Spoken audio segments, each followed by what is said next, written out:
ये झंडा आपने क्यों फहराया? मैं यहाँ का सरपंच हूँ। आप यहाँ के सरपंच हैं, लेकिन जहाँ तक मुझे पता है इस गांव के सरपंच तो महिला है। आपका नाम फुलवती है? मेरा नाम मोतीलाल है। अगर आपका नाम मोतीलाल है तो आपने झंडा क्यों फहराया? ये अधिकार किसने दिया आपको? तो पूछने वाला होता कौन है? एक तो रिपब्लिक डे चल रहा है और बिना परमिशन के स्कूल ग्राउंड में आ गए हो। हाँ, किसकी परमिशन ली? और ऊपर से सरपंच साहब से बदतमीजी कर रहे हो। तुम्हें डर नहीं लगता? शर्म नहीं आती है? जेल भिजवाऊं तुम्हें? आपने मुझे यहाँ इसलिए बुलाया कि कोई भी एरा गेरा नत्थु गेरा आके मुझसे सवाल करे, सरपंच से? नहीं सरपंच साहब, मैं इस गंवार को अभी बाहर निकलवाती हूँ। Guard guard. सर वो क्या है ना, ये गांव के अनपढ़ गंवार ऐसे ही स्कूल में घुस आते हैं, इसीलिए तो मैं कब से आपसे कह रही हूँ कि गेट का बिल पास करवा दीजिए। थोड़ी कमाई आपकी हो जाएगी और थोड़ी मेरी। गेट का बिल पास हो गया, मैंने मंत्री जी से बात कर दी है। पहले इसको बाहर निकालिए। जी सर। वो अनपढ़ गंवार निकल यहाँ से। मैं चाहे अनपढ़ गंवार हूँ चाहे कोई भी हूँ, आप मुझे ये बताइए कि अगर ये सरपंच नहीं है तो इन्होंने झंडा क्यों फहराया? बस मुझे ये जानना है। तुझे गांव के सरपंच की ताकत पता है? सारे गांव का पावर मेरे पास होता है। मैं चाहे जो कुछ कर सकता हूँ। तेरे जैसों से मुझे पूछने की जरूरत नहीं है। मैं एक आम नागरिक के हैसियत से पूछ रहा हूँ कि आपको ये अधिकार किसने दिया? मुझे भी जानने का अधिकार है। आपको मुझे मेरे सवालों का जवाब देना पड़ेगा। ओ गंवार किसान, हमको ना तुझे सवाल जवाब देने की कोई जरूरत नहीं है, समझा तू?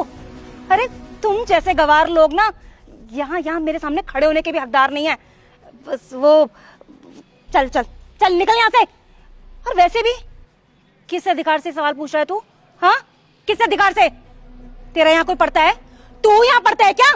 हाँ रामलाल, पता नहीं ये गार्ड कहाँ मर गया है। तुम इसे निकालो बाहर। हाँ मैम, मैं निकालता हूँ। चलिए जाइए, आप यहाँ से जाइए।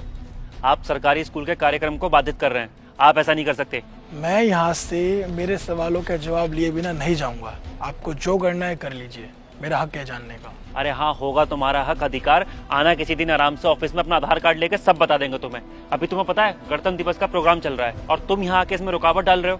तुम्हें पता है सरपंच जी आए हुए हैं और बड़े बड़े अफसर आने वाले हैं और कलेक्टर साहब भी आने वाले हैं। और अगर तुम चाहते हो ना कि मैं पुलिस को ना बुलाऊं तो जाओ यहाँ से। जिससे बुलाना है बुला लो, मैं यहाँ से कहीं नहीं जाऊंगा जब तक सरपंच मुझे मेरे सवालों का जवाब नहीं दे देते। अच्छा, तो तू सरपंच से जुबान लड़ाएगा, बेइज्जती करेगा तू? मैडम, बहुत बेइज्जती होगी मेरी। मैं अभी मंत्री जी से बात करके आपको सस्पेंड करवाता हूँ। आपने लगा क्या रखा है? इसलिए मुझे बुलाया है? Sir please sir. क्या सर लगा रखा है? सरपंच की मजाक बहुत हो गई। सर मेरी नौकरी चली जाएगी सर, प्लीज आप मुझे 2 मिनट दीजिए, मैं अभी इस जाहिल गंवार को यहाँ से निकलवाती हूँ। 1 मिनट सर। सर कोई गांव का गंवार है, किसान कहीं का। निकल यहाँ से किसान, निकल। मैम आप गलत समझ रही हैं, ये क्या बोल रही हैं आप? चुप। तो हिंदी टीचर है ना, जाकर वहां खड़ी हो जा। तुझे पता भी है यहाँ पर कैसे काम चलता है? नई ज्वाइनी है ना तेरी, इसलिए तुझे पता नहीं है यहाँ गांव का स्कूल का मैनेजमेंट कैसे चलता है। हाँ, ये गांव के नीची जाति के लोग हैं, गांव के अंदर घुस आते हैं और सर हम लोगों से ऐसे बदतमीजी करते हैं। इन लोगों को सीधा करने के लिए इनके साथ यही होना चाहिए। पर मैम एक बार मेरी बात सुनने की कोशिश तो करिए कि मैं बोलना क्या चाहती हूँ। आजकल के बच्चे 2 अक्षर क्या पढ़ लेते हैं, नौकरी लग जाते हैं, बहुत बड़ा समझने लगते हैं अपने आप को। तुझे सरपंच की हैसियत का पता नहीं है। इस लुंगी वाले को तो मैं सबक सिखाता हूँ। अभी एसपी से बात करता हूँ मैं। आप दोनों जिनके साथ बदतमीजी कर रहे हैं ना, आपको पता भी है वो कौन है? कौन है? गाँव का किसान ही होगा, कोई IAS थोड़ी ना होगा। हाँ, कोई बड़ी तोप नहीं होगा और सरपंच से बड़ी तो कोई तोप हो ही नहीं सकता। ये मिस्टर आनंद मंडल है, IAS ऑफिसर। क्या?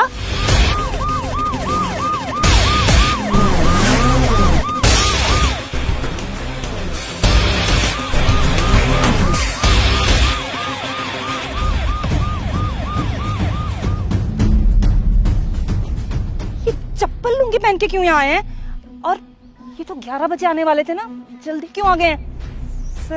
सर 11 बजे ही आने वाले थे, लेकिन ये देखना चाहते थे कि यहाँ किस तरीके से काम किया जा रहा है। मेरे पास कॉल आया था और मैं इतनी देर से आप दोनों को यही बताने की कोशिश कर रही थी, लेकिन आप लोगों को तो मेरी बात सुननी नहीं थी। अरे सर, आपने पहले क्यों नहीं बताया? कलेक्टर साहब, सर चलिए ना मेरे साथ गांव में।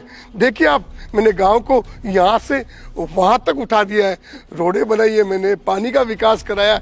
मैं बहुत ईमानदार सरपंच हूँ। मेरे जैसा सरपंच तो किसी गांव में नहीं मिलेगा। सर चलेंगे आप मेरे साथ? सर मुझे तो ईमानदारी का अवार्ड देना चाहिए। बिल्कुल सरपंच जी, आपको ईमानदारी का अवार्ड मिलेगा, बस आप थोड़ी देर सब्र रखिए। लेकिन उससे पहले मुझे किसी से मिलाना है आप लोगों को। मैम, आप इन्हें जानते हैं? हाँ सर, ये तो मेरी धर्मपत्नी है। आपकी धर्मपत्नी? अच्छा एक बात बताइए, आप इस गांव के सरपंच हैं? डरिए मत, बताइए, किसी से डरने की जरूरत नहीं, बोलिए। साहब सरपंच तो मैं ही हूँ, पर सारा काम मेरे पति ही देखते हैं। वो कहते हैं कि मैं अनपढ़ हूँ, मुझे कुछ नहीं आता, तो इसलिए घर पे ही रहते हैं। सर सरपंच तो यही है, लेकिन ये तो महिला है ना, महिला का काम तो झाड़ू पोछा घर का काम करना होता है, ये सब तो पुरुषों का काम होता है। हम पुरुष करेंगे ये सब तो। वो क्या है, मेरे पे 2-4 केस थे, मैं चुनाव लड़ नहीं सकता था, इसलिए मैंने इनको चुनाव लड़ाया। बाकी सरपंच की कमान तो मैं ही संभालूंगा ना। ये महिला कहाँ जाएगी और किससे मीटिंग करेगी? ये तो घूंघट भी अच्छी लगती है सर। अच्छा, तो ये महिला है इसलिए कुछ नहीं कर सकती, इनको घरों का काम करना चाहिए। ये अधिकार किसने दिया आपको ऐसा बोलने का? आपको पता भी आप कौन सी सदी में जी रहे हैं? अगर ये सरपंच है तो आप सरपंच क्यों बने हैं? आपको अधिकार किसने दिया? आप जैसे लोगों की वजह से महिला अपना अधिकार नहीं ले पाती है, वो कुछ कर नहीं पाती, हमेशा उन्हें घरों में रहना पड़ता है। इसी चीज को देखते हुए आपको सजा मिलेगी। और हाँ, आप पे 2 केस लगे हुए हैं ना, तीसरा भी लगने वाला है, अब जेल जाएंगे। नहीं सर, मुझे माफ कर दीजिए सर, मुझसे गलती हो गई, आगे से ध्यान रखूंगा। माफ? अच्छा ठीक है, मैं आपको माफ कर दूंगा, लेकिन उससे पहले आपको मेरे कुछ सवालों का जवाब देना पड़ेगा। सर क्यों नहीं, मैं यहाँ का सरपंच हूँ, पूछिए आपको क्या सवाल पूछना है। अच्छा बताइए, अभी आप झंडा फहरा रहे थे, तो राष्ट्रीय गान के बारे में बताइए, कुछ पता है आपको? चलो कुछ इजी सा पूछते हैं आपके लिए, सब छोड़िए, ये बताइए भारत में राज्य कितने हैं? नहीं पता। आप ये बताइए कि भारत की राजधानी क्या है? नहीं पता आपको। चलिए एक आसान सा सवाल और, आप पढ़े लिखे कितने ये बताइए। सर मैं पढ़ा लिखा यहाँ तक सर अनपढ़ हूँ। आपको मजाक लगता है? आप जैसे अनपढ़ की वजह से ही हमारा देश पिछड़ता जा रहा है। हर चीज को आप लोग हल्के में लेते हैं। अब सरपंच है तो क्या आपने क्या कर लिया? आप अगर पढ़े लिखे होते तो आपको पता चलता है कि रोजगार क्या होती है, लोग कितनी मेहनत करते हैं बच्चे आगे बढ़ने के लिए। और आपने ये भी कहा था कि आपने गांव में बहुत विकास किया है। आप अनपढ़ इसलिए आपको पता नहीं है। मैं इसी रोड से आया हूँ, रोड तो छोड़िए, आने का रास्ता तक नहीं दिख रहा था मुझे। ये विकास किया आपने गाँव में। आप पढ़े लिखे होते तो आप विकास करते, लेकिन आप अनपढ़ है, कर ही क्या सकते हैं? जो वोट देता है वो समझ नहीं पाता है किसको वोट देना चाहिए, किसको वोट नहीं देना चाहिए। हर जगह भ्रष्टाचार बढ़ता जा रहा है। और मैडम, मैंने जो इनसे सवाल पूछा था, आपको उसके बारे में कुछ पता है? कुछ भी पता है? नहीं पता होगा, क्योंकि आप भी घूस दे के टीचर बने होंगे, है ना? और ये मत सोचना कि आप लोग बच जाएंगे। नकली सरपंच बन के आपने जितने भी पैसे खाए लोगों के, उसकी सजा आप लोगों को मिलेगी। मेरे पास सारे सबूत है। मैं जल्दी यहाँ इसलिए आया था ताकि आप लोगों को रंगे हाथ पकड़ सकूं या देख सकूं कि आखिर यहाँ चल क्या रहा है। जब तक हम आवाज नहीं उठाएंगे तब तक आप लोग बदल नहीं सकते। और आप लोग बदलेंगे कैसे? जब तक आपको सजा नहीं मिल जाती। और जेल तो आप लोग जाएंगे। नहीं सर, जेल मुझे मत भेजिए, मुझे जेल से बहुत डर लगता है सर। सर मेरी तो छोटी सी गलती है सर, मेरे को जेल में मत डालिए सर। आप यहाँ के टीचर हैं, इन बच्चों को आप क्या सिखाते हैं? जाति बिरादरी के बारे में, इसकी जाति अच्छी नहीं, उसकी जाति अच्छी है, उसके साथ बैठो, इसके साथ मत बैठो। टीचर को ये शोभा देता है? बिल्कुल शोभा नहीं देता है। आपको अच्छी शिक्षा देनी चाहिए, लेकिन आप लोग अच्छी शिक्षा देंगे कैसे? आप तो अनपढ़ है और आप घूस देके टीचर लगे, तो अच्छी शिक्षा कैसे मिलेगी बच्चों को? नहीं मिल सकती। इसी वजह से हमारा देश पिछड़ता जा रहा है। आज हमारे देश को बहुत आगे होना चाहिए था, लेकिन बहुत पिछड़ा है। क्यों? आप जैसे कुछ करप्ट टीचर्स की वजह से। बहुत से अच्छे टीचर्स भी, बहुत से अच्छे सरपंच भी है, लेकिन उनको मौका नहीं मिलता अच्छे काम करने का, क्योंकि आप जैसे लोग उनका हक खा जाते हैं। लेकिन अब ये और बर्दाश्त नहीं होगा। जब तक आपको सजा नहीं मिलेगी, आप लोग सालों तक जेल में नहीं रहेंगे, तब तक ये सिस्टम सुधर नहीं सकता। देर लगेगा, लेकिन ये सिस्टम सुधरेगा। चलिए जाइए। लो, पुलिस भी आ गई आपको लेने के लिए। और आप लोगों को फेमस होने का बड़ा शौक है ना, और आप लोगों के इंटरव्यू के लिए मीडिया आ चुकी है। जल्दी से इंटरव्यू दे दीजिए कि आप लोगों ने क्या क्या किया है। लाखों करोड़ों रुपए आप लोगों ने खाए ना, जल्दी से भर देना, वरना तो कोई नहीं बचा सकता आप लोगों को। चलिए जाइए, करप्शन में पूरी तरीके से डूब चुके हैं आप लोग। चलिए जाइए। सर माफ कर दीजिए सर, प्लीज। सर मेरी कोई गलती नहीं सर, मुझे माफ कर दीजिए सर। हाँ सर, हमको माफ कर दो, गलती होगी, अब नहीं होगी। चाहिए, गेट आउट। जाइए, चुपचाप वहां बैठिए। बच्चों, आप अभी स्टूडेंट है, पढ़ाई करते हैं, लेकिन अब फ्यूचर में आप लोग भी नौकरी करेंगे, तो आप हमेशा एक बात ध्यान रखना, कभी भी किसी भी करप्ट लोगों का साथ मत देना। हमेशा ईमानदार रहना। अगर आप लोग ईमानदार रहेंगे तभी हमारा देश आगे बढ़ पाएगा। समझे? तो इसलिए ईमानदार रहिए, मन लगा के पढ़ाई कीजिए। जय हिंद।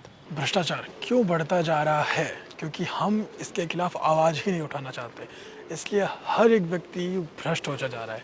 तो प्लीज़ भ्रष्टाचार के खिलाफ आवाज़ उठाइए, क्योंकि आपके और सबके आवाज़ उठाने से भ्रष्टाचार ख़त्म हो सकता है। आज नहीं तो कल मुझे पूरा विश्वास है कि भ्रष्टाचार ख़त्म होगा, हमारा भारत बहुत आगे जाएगा, बिल्कुल भ्रष्टाचार मुक्त रहेगा। तो प्लीज़ साथ दीजिए और आवाज़ उठाइए, और इस वीडियो को सभी फ्रेंड के साथ, फैमिली का शेयर कीजिए, क्योंकि इसमें जो मैसेज है बहुत ही इंपॉर्टेंट है। जल्दी से इस वीडियो को सभी का शेयर कीजिए और हमारे यूट्यूब चैनल को सब्सक्राइब कीजिए, हमारे फेसबुक फॉलो कीजिए। हमेशा से मुस्कुराते रहिए, खुश रहिए। Thank you.